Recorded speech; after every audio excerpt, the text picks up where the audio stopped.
এরকম ইঁদুরের চোখ খেতে পারে কখনো? এত বড় মহান ব্যক্তি কে যে তাকে তুলসী পাতা দিয়ে দিয়েছে যে আমরা এসে দেবো, আমরা বাড়িতে দেবো? শুরু হয়েছে। আমি তো কালকে দেখলাম, প্রতিদিনকে দেখলাম চোখ আছে, কালকে দেখি নেই। বালি, কয়লা, গরু, শিক্ষা, চাকরির পর এবার মৃতের অঙ্গ চুরি।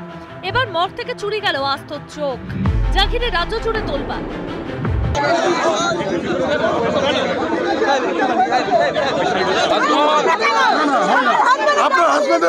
তবেই প্রথম নয়, মমতার জমানায় রীতিমতো আইসিইউতে রাজ্যের স্বাস্থ্য ব্যবস্থা।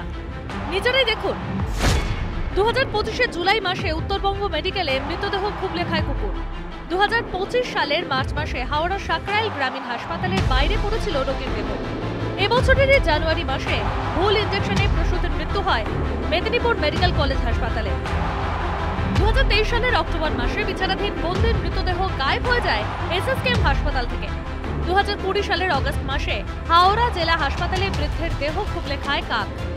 2019 সালের অগস্টে আরজি কর হাসপাতালে মৃতদেহর চোখ খুবলে খায় কুকুর। এবার নতুন মাত্রা যোগ করেছে চোখ চুরি।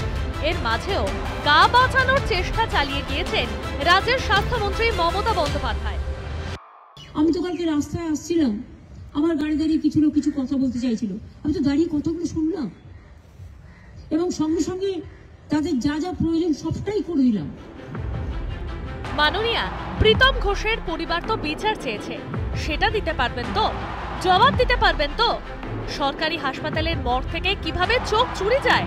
রাজ্যের অসুস্থ স্বাস্থ্য নিয়ে খোঁচা দিতে ছাড়েনি বিজেপি। স্বাস্থ্য ব্যবস্থা এতটাই বেহাল হয়ে রয়েছে, দুর্নীতি এবং বিভৎসতা এতটাই বেহাল হয়ে রয়েছে, মমতা বন্দ্যোপাধ্যায় স্বাস্থ্যমন্ত্রী তাঁর হাতে সবকটা বিভাগেই তাই অবস্থা, যেখানে এই ঘটনা ঘটে। বিশাল বিশাল বিল্ডিং, বাইরে সাদা নীল রঙের প্রলেপ, আর মাননীয়ার বিশাল মাপের হাসি মুখের বডি। এটাই মামাটি মানুষের জমানার স্বাস্থ্যের উন্নয়ন। অথচ রাজ্যের স্বাস্থ্য পরিষেবার অন্তরে যে ঘুণ পোকা বাসা বেঁধেছে তা দেখতে পান না স্বাস্থ্যমন্ত্রী।